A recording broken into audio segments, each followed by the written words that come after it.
Let's talk about Disney. Oh, So, pretty whirlwind of events that's happened.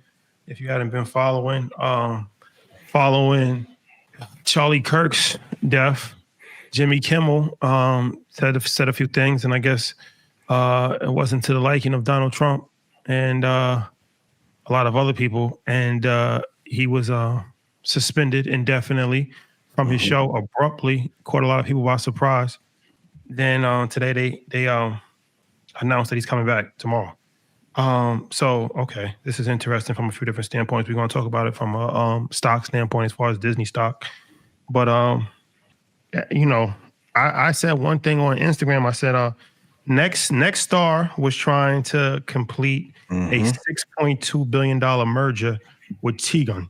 mhm. So they took Kimmel off the air when the powers that be threatened the deal. Mhm.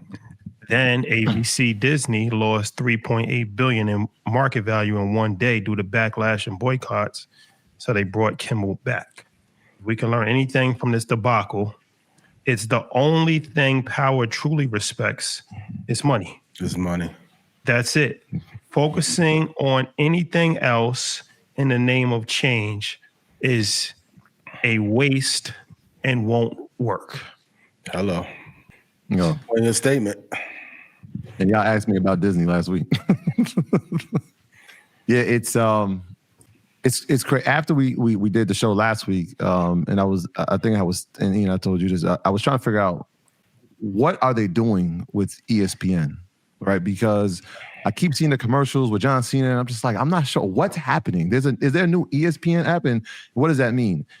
And then it felt like they must have been watching the show because as soon as I got home, it's for the second Monday night game, Mhm. I couldn't log into ESPN, and I said, "Oh wait, something happened." And I went to my other TV. I couldn't. They turned off my ESPN. I went to Hulu. They turned off my Hulu. I'm like, oh, what's happening? Then I looked and I realized that, oh, wait, they want you to pay for a new subscription, right? And so this was the issue with Disney. They had ESPN as an asset, but it was an asset that was costing them billions of dollars. And they couldn't figure out how to make money from it. Yes, people watch ESPN, but ESPN spends a lot of money. Well, Disney spends a lot of money on sports licensing, obviously the NBA and the NFL. They have NCAA games. They have NASCAR. So they spend a lot of money. How are they generating money when people aren't subscribing to linear television anymore as part of a sports package? This is how they got ESPN Unlimited, which I had to find out last week. Yeah. So now Disney Plus is a price, Hulu is a price, and ESPN Unlimited is now a price. And so now it's a singular app that they can now generate revenue from. I think it's like $12.99, right? So the total package is like $35.99, which we talked about last week of how putting these streaming services together and it's going to end up costing you more than cable in the long run, which will lead to another income, well, a new sector in terms of how we're going to stream. People were just starting to figure out that they had to make this single entity and how it was going to make money, and people were subscribing. Then this happens. And like you said, you start to see people creating campaigns. We're unsubscribing from Disney. You just figured out how to make one of your assets profitable, and now you have this tailwind where people are saying, we're leaving, we're leaving, we're leaving, we're leaving, we're leaving. Follow the money, right? You're trying to make an asset profitable. It just launched 2 weeks ago. You started to see an uptick. Now people are leaving. This felt like an easy decision for them in terms of money. We can't have people leaving. We've made our loyal customers upset. We've made even some of not even our loyal customers. We've made people upset from the decision we made because of the business, like what you alluded to. How do we try to get that back? Oh, wait, Monday's here. Well, he's back on the air Tuesday. I'll ask the chat. You want honest commentary or you want a politically correct answer? In the interim, Disney opened up at what, $111.87. It is hovering around that price currently. I think media is having really only Netflix has really mastered this new media model. If we're talking from a publicly traded standpoint, I've had my thoughts on Disney. I think Rashad, what you illustrated, never mess up the money. I think Jimmy just got caught in a crossfire of a deal potentially being done, and you don't want any threats on the table to getting that deal eliminated. I think, and the interesting part for a media company, Disney has good margins. I think their margins, like net margin, is 22.8%. They just have missed the mark on a couple of things, and also too in a era when we're like in a era of high gains. This is like the Debacle era of baseball. No one wants nominal returns anymore. People want phenomenal returns. And I don't know if Disney's going to be able to do that. And they need to figure out the asset structure.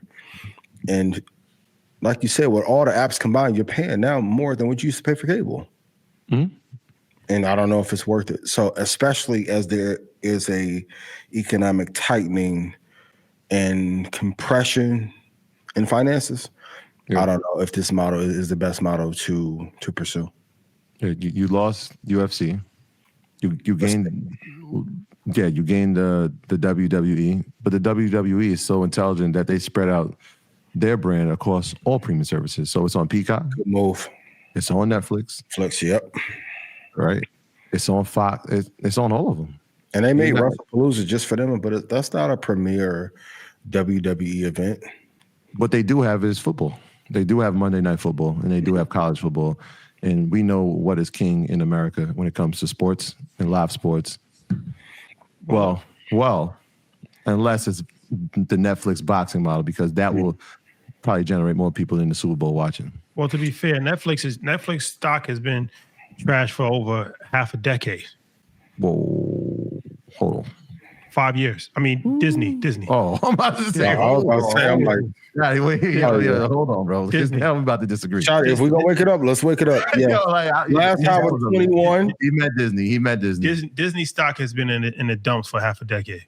Not trash. It had a run during the pandemic, which I was like, yo, I can see a pathway forward. And then the ESPN, the debt that it was taking on was just too much. Parks were just reopening. They weren't reopening at the same speed. The pandemic got in the way of obviously the cruise. Then they got hit with the woke. They was one of the first companies to get targeted by the Trump administration. Last time that he was president, with the woke, with the whole woke movement in Florida, and all of that. So they've been struggling for a long time. And then they had a great run from CEO stepped down 2019, but that issue is a very big one. And then, are you going to be media and real estate with the parks, or are you going to split them and focus on one and maybe sell off the assets of another? And I don't know how you structure all of that. And they were in peak season. We always forget it. Like, we think Disney, we think the parks. We are now thinking streaming. But before that, we were thinking Hollywood. Yep. We were thinking the big box office movies. They were in that run, right? So 2018 to 21, you get Endgame, you get Black Panther. You get the new Avatar came in the last couple of years. These are billion-dollar brands, but when people aren't going to see them at the same rate, I know they're starting to see an uptick now. I think Deadpool did pretty well. But Warner Brothers started kicking the door down on them, right? They had the Barbie one. So the way that people were starting to see the content, it changed. And then it became, hey, I want to see this content in my house. I don't want to go to the movie theater. And so, like, how does that? They were trying to figure it out. Bob Iger, I'm interested to see the statement that he'll release. I know that obviously he's still the CEO and the co-chair. They decided to bring Kimmel back in this moment. I'll be interested to see the statement that he has to say about it. But they're slowly trying to bring this back. I know they put out the release for Doomsday, which I'm sure will be a $1 billion movie. They have assets. They got to figure out how to turn the streaming into something that's profitable, or it's not going to work. And I keep saying, I know Disney is a clean-cut brand, but they have not invested enough into the new form of content, which is podcasting and streaming. I think the model of paying a bunch of money for content to wonder if it's going to get a return, that shit is dead. Yeah. Especially in a company like Disney thrived when quantitative easing was pushing money into the market. Once you see constriction, like, I think as an executive or CEO or leader of your company, your number one thing has to be focusing on what can kill my brand every day. And I think they took their eyes off of the threats in the business, thinking that the environment will never change. And environments can change incredibly fast, especially given leadership who was in office and who went to war with them. So But Disney's had trouble for a long time. Definitely not in my favorites list. Yeah, they were in my favorites list. And I actually showed people. You breaking up with them? Well, I sold my shares a couple years ago. Because the struggle was so real, and the Disney that we know and we grew up on, obviously as 80s babies, that was for your kids, and as you had kids, you watched it. But in this world of streaming, it can't just be kid content, right? Like it has to be a little bit more diverse, especially YouTube that'll work, right? And even some shows on Netflix will work, but Disney doesn't have the diversity at the time, didn't have the diversity of going anything other than PG, right? Like it was a struggle to get PG-13 on there. Now they went to rated R, but you have to have like a code. And so they're that family-friendly brand that people aren't like, I'm going over there. Like Netflix will have Narcos and you can watch that. Or they had Ozark and you can watch that, right? And then they got Wednesday. Like these shows are synonymous. Like I know they had The Mandalorian, which is a big show. Yeah. But the base that grew up on that Star Wars fandemonium, where are they? Yeah. So okay. Cancel Disney. Darcy in the chat said cancel Disney. Darcy in the chat said are we gonna see a pullback in mid-October? Or the market? Pullback every month, every week. Yo, I'm convinced though. I'm gonna be honest with you. I'm convinced. I'm glad that's a great question. I was convinced we was gonna see a pullback on Friday, and we kind of saw like a slight one, even though Thursday, because this was quadruple witching. We were saying that for the past 3 weeks, right? Like this is a time when people are taking profits and new contracts are being created, and a lot are expiring in the options, derivative market, in futures, commodity.